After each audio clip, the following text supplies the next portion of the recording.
I'm Ash Dykes, I'm 25 and I'm a British adventurer who travels the world taking on pretty mighty expeditions.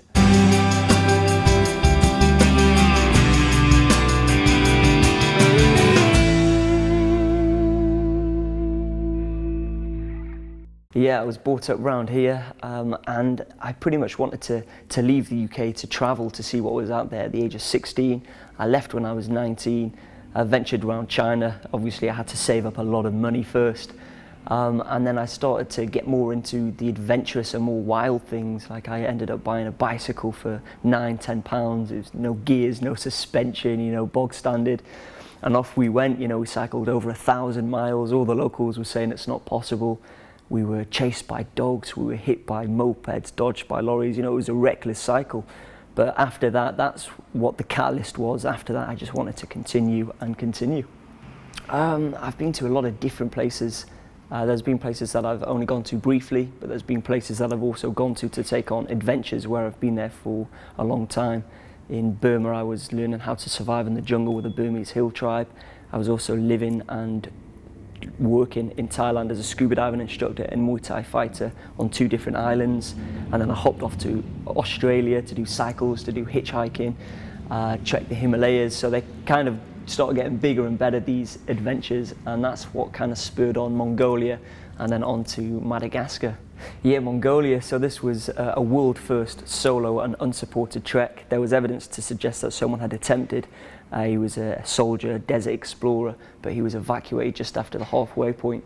And so the mission was for me to go to the most westerly city in Mongolia, traverse over the Altai Mountains, through the Gobi Desert, which was for 5 weeks, and then up through the Mongolian steppe whilst pulling 18 stone in a trailer full of provisions needed to survive. So it was extreme. You know, I was hit by snow blizzards, sandstorms. I was told by the locals that the wolves would eat me alive. And but luckily, after 78 days, 1,500 miles, I made it. But that was a wild one, really extreme, and that was my first big expedition.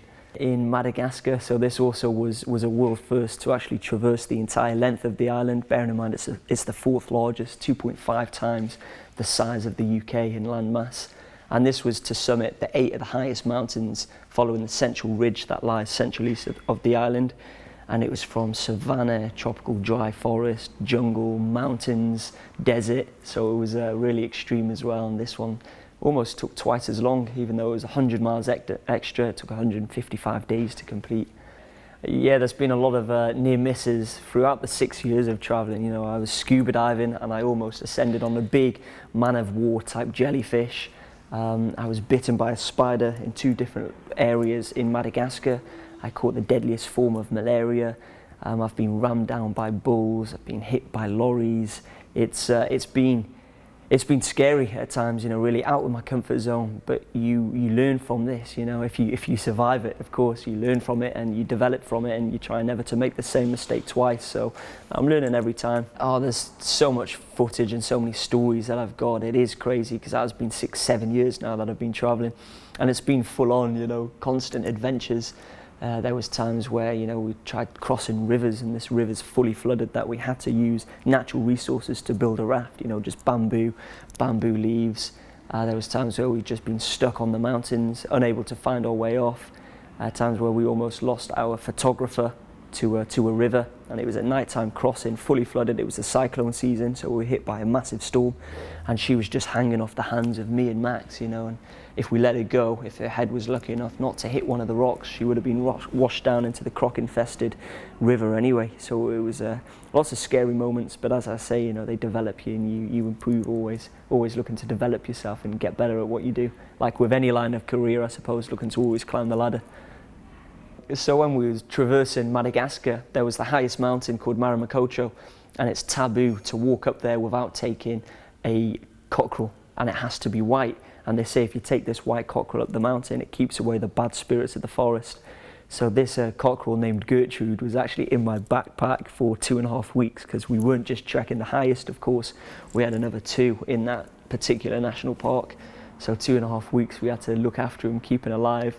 And towards the end we set him free. It wasn't a sacrifice, we didn't kill him and eat him. That's also taboo, we just set him free. But he became quite adapted to being around me. You know, he became quite domesticated. We didn't have to tie him up. He would just sleep on the tent as we're camping. It was crazy. He was like a little pet chicken, pretty much. Yeah, it was only 2 months ago that I'd done my first TEDx talk, which was amazing. You know, in Manchester. It was quite a prestigious one. Just 20 minutes, but you've got a good audience, and of course it goes online in the future. But I am talking here locally in Conwy on the 16th, which is the Thursday at 7:30 p.m. And that's going to be a 90-minute talk, so 45 minutes with a 20-minute interval, then a further 45 minutes. But I'll be talking about all of it, you know, from how it all begun, from Mongolia to Madagascar, the training, the determination, of course, the wildlife. And so it's for all ages, you know, young, old, and I've got some photos and some footage that hasn't yet been seen, so it should be interesting to show the audience. And you know, it'll be interesting if you're interested in travel, adventure, extreme sports, fitness, health, any of that. Come along and you'll be entertained for sure. It'll be a good one. There's been a lot of press recently since I've come back, but it's something I enjoy. You know, I enjoy spreading stories, especially on the likes of Madagascar and Mongolia, and hopefully try and inspire people to go out there and take on their adventure, whatever it may be, and hopefully to travel to these countries like Madagascar and Mongolia. You know, absolutely beautiful, off the beaten track locations. So it's enjoyable. I do like it. Yeah, people assume that you have to go overseas to travel and have an adventure, but you know, we live in Wales, we're lucky for that. We've got the coastline, we've got the mountains, and this for me is my training ground for all of these big expeditions that lay ahead. You know, we've got the difficult weather as well. It's quite grim weather at times, but it really toughens you up to face the elements abroad. And it's sometimes you can take it for granted and assume that you have to travel overseas to have a good adventure, when you don't. You know, it is right here, it's on your doorstep. And it's how I begun. You know, I started taking off on these little adventures locally, whether it's camping, whether it's running up Snowdon, whether it's kayak surfing in Anglesey. And this kind of spurred me on, and you know, from there it gradually started to grow bigger and better. And then eventually I went overseas to see what was on the other side of the world, pretty much. Yeah.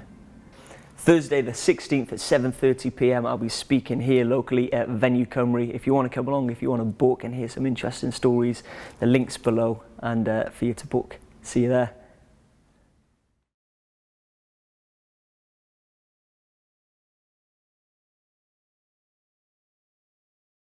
What were we saying again? What was the question?